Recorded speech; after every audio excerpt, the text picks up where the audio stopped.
नमस्कार शेतकरी बंधूंनो, आज आपण केळी पिकावरील सिगाटोका पर्णकरपा या रोगाबाबत माहिती घेणार आहोत आणि त्याचं नियंत्रण कसं करावं याबाबत सुद्धा आपण माहिती घेणार आहोत। आता केळी पिकाचा जर का आपण विचार केला तर याच्यावर दोन प्रमुख रोग येतात। एक म्हणजे आता जो मी उल्लेख केला हा पर्णकरपा रोग आणि दुसरा जो आहे तो आपण पर्णगुच्छ रोग असं म्हणतो। तर केळीवरती जो हा पर्णकरपा रोग आहे बुरशीमुळे येत असतो। आता कोकणातल्या जर का विशिष्ट हवामानाचा विचार केला तर कोकणामध्ये या रोगाचा प्रादुर्भाव प्रामुख्याने ऑगस्ट सप्टेंबर महिन्यात म्हणजेच जेव्हा पावसाची तीव्रता कमी होते अशा वेळी आढळून येतो। याचं प्रमुख कारण असं आहे की जून जुलै महिन्यात जेव्हा भरपूर पाऊस असतो त्यावेळी हवेतून प्रसारित पावणारे जे बुरशीचे बीजाणू आहेत हे बीजाणू पावसाच्या पाण्याबरोबर वाहून जातात आणि पानावरती ते रुजू शकत नाही किंवा पानामध्ये ते प्रादुर्भाव करू शकत नाही। त्यामुळे आपल्याला या रोगाचा जो प्रादुर्भाव आहे हा पाऊस कमी झाल्यानंतर ऑगस्ट सप्टेंबरमध्ये जेव्हा थोडं ऊन पडायला लागतं त्यावेळीच दिसून येतो। आता रोगाची जर का आपण लक्षणं बघितली तर सुरुवातीची जी लक्षणं आहेत ही केळी पिकाची जी जमिनीलगतची किंवा खालची जी पानं आहेत या पानांवरती आढळून येतात आणि या पानांवरती सुरुवातीला आपण इथे बघाल की इथे गर्द तांबूस रंगाचे ठिपके तयार होतात आणि या ठिपक्यांचा नंतर भोवती अशी पिवळसर रंगाची अशी वर्तुळं तयार होतात आणि अनेक ठिपके हे एकत्र मिसळून पानाचा बराचसा भाग हा करपला जातो। इथे आपण बघाल की या पानाच्या पृष्ठभागावरती अनेक ठिपके पडलेले आहेत, आणखी या पानाचा भाग करपलेला आहे। आता ज्यावेळी विशेषतः केळीचे घड निर्मिती सुरू होते किंवा ज्यावेळी घड बाहेर पडतो त्यावेळी या रोगाचा जर का प्रादुर्भाव झाला तर आपल्या घडाची जी काही एक वजन असतं किंवा घडाचं जे पोषण असतं ते कमी प्रमाणात होतं, कारण ही जी पानं आहेत यांची गर्भग्रहण करण्याची जी क्षमता आहे ती नष्ट होते आणि त्यामुळे या घडाचं पुरेसं पोषण होत नाही आणि त्यामुळे मग घडाचं वजन कमी राहतं किंवा जी केळ्यांची किंवा जी फण्यांची संख्या आहे ती कमी होते किंवा फळाचा आकारसुद्धा लहान होतो।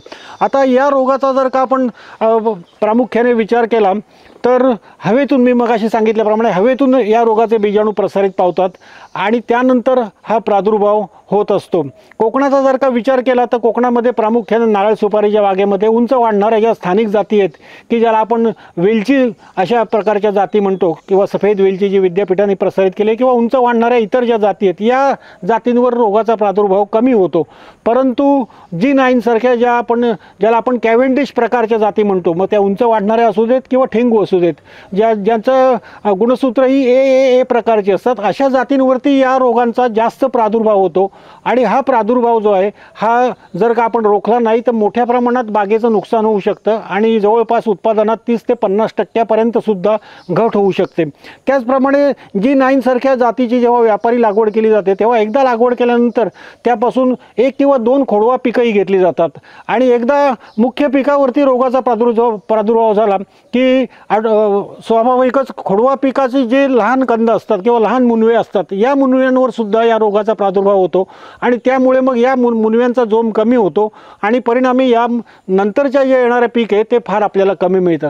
तर अशा प्रकारे दुहेरी नुकसान होत असतं, मुख्य पिकाचं नुकसान होतं त्याचप्रमाणे पुढील हंगामात जे येणारं पीक आहे त्याचंही नुकसान होत असतं आणि त्यामुळे आपण योग्य खबरदारी घेऊन या रोगाचं नियंत्रण केलं पाहिजे।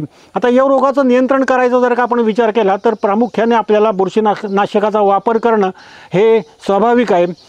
त्याचप्रमाणे कोकणाचा जर का विचार केला तर केळी लागवडीचा हंगाम कोणता हा सुद्धा एक हंगाम निवडला पाहिजे की जेणेकरून आपलं जे पीक आहे हे साधारण सप्टेंबर ऑक्टोबर महिन्यामध्ये केळी बाहेर पडली पाहिजेत की जेणेकरून त्यावेळी शेवटच्या अवस्थेमध्ये जर का रोग आला तर तुलनेने नुकसान कमी होतं। सुरुवातीच्या अवस्थेमध्ये जर का रोगाचा प्रादुर्भाव झाला कारण या रोगासाठी आपल्याला अत्यंत दमट हवामान हे परिणामकारक असतं। 90% जेव्हा जास्त आर्द्रता असेल आणि अधूनमधून जर का पाऊस येत असेल किंवा झिमझिम पाऊस असेल तर अशा वेळी या रोगाचा प्रादुर्भाव आणि प्रसार फार मोठ्या प्रमाणात होत असतो। त्यामुळे लागवडीचा हंगामसुद्धा फार महत्त्वाचा आहे। कोकणामध्ये जर का आपल्याला G9 सारख्या ज्या ग्रँड 9 सारख्या ज्या जाती आहेत त्याची जर का लागवड करायची असेल तर या रोगाच्या नियंत्रण होण्याच्या उद्देशाने जर का आपण विचार केला तर साधारणपणे आपल्याला जानेवारी किंवा फेब्रुवारी महिन्यात जर का लागवड केली तर घड येण्याचा जी कालावधी आहे हा साधारण सप्टेंबर ऑक्टोबरमध्ये येतो आणि त्यावेळी नंतर पाऊस कमी झाल्यामुळे किंवा हवेतली आर्द्रता कमी झाल्यामुळे रोगाचा प्रादुर्भाव होत नाही।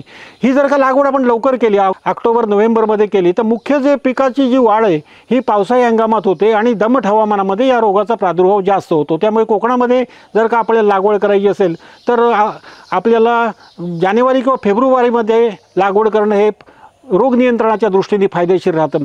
आता जरी आपण अशी लागवड केली तरीसुद्धा काही प्रमाणात सातत्याने जिथे केळीची लागवड आहे तिथे या रोगाचा प्रादुर्भाव होत असतो. कारण एकदा लागण झाली की या बुरशीचे बीजाणू हवेत हे सातत्याने प्रसारित होत राहतात आणि एखाद दुसरं जरी केळीचं झाड असेल तरी तिथे सुद्धा याचा प्रादुर्भाव होत असतो आणि सातत्याने बीज निर्मितीही कमी अधिक प्रमाणात होत राहते. त्यामुळे या रोगाच्या नियंत्रणासाठी आपल्याला बुरशीनाशकांवर अवलंबून राहावं लागतं आणि यामध्ये प्रामुख्याने 2 बुरशीनाशक आहेत जी आंतरप्रवाही स्वरूपाची बुरशीनाशक आहेत.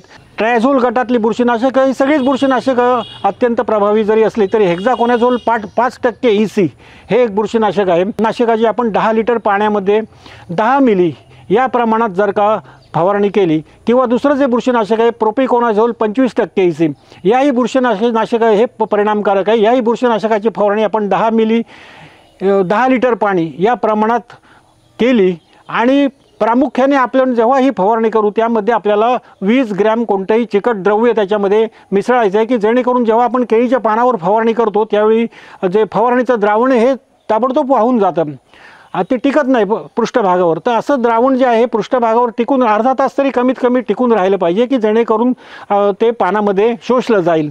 तर अशा प्रकारे आपण सुमारे 2 ते 3 फवारण्या या घेणं आवश्यक आहे. फवारणी करण्याच्या अगोदर जी काही काळजी घ्यायची ती अशी जी खालची पानं आहेत ज्याच्यावर मोठ्या प्रमाणात प्रादुर्भाव झालेला आहे तर अशी पानं ही सुरुवातीला काढून टाकायची आहेत. कारण या पानांवरती जेव्हा मध्यभागी जेव्हा करड्या रंगाच्या ठिपके तयार होतात ते आपल्याला असं दृष्टीस येतं किंवा आपल्या निदर्शनास येईल की ह्या ठिपक्यामध्ये मोठ्या प्रमाणात बुरशीची बीजं निर्माण होतात आणि त्याचा प्रसार होत असतो.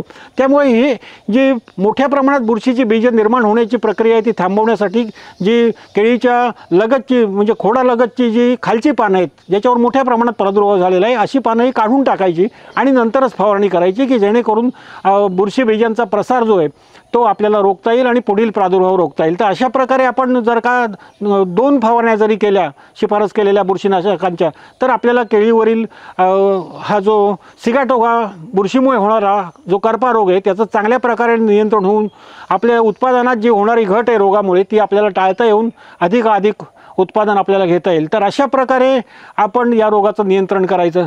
योग्य आणि खरी आणि वस्तुस्थिती दर्शक माहिती देण्याचा विद्यापीठाचा प्रयत्न राहिलेला आहे.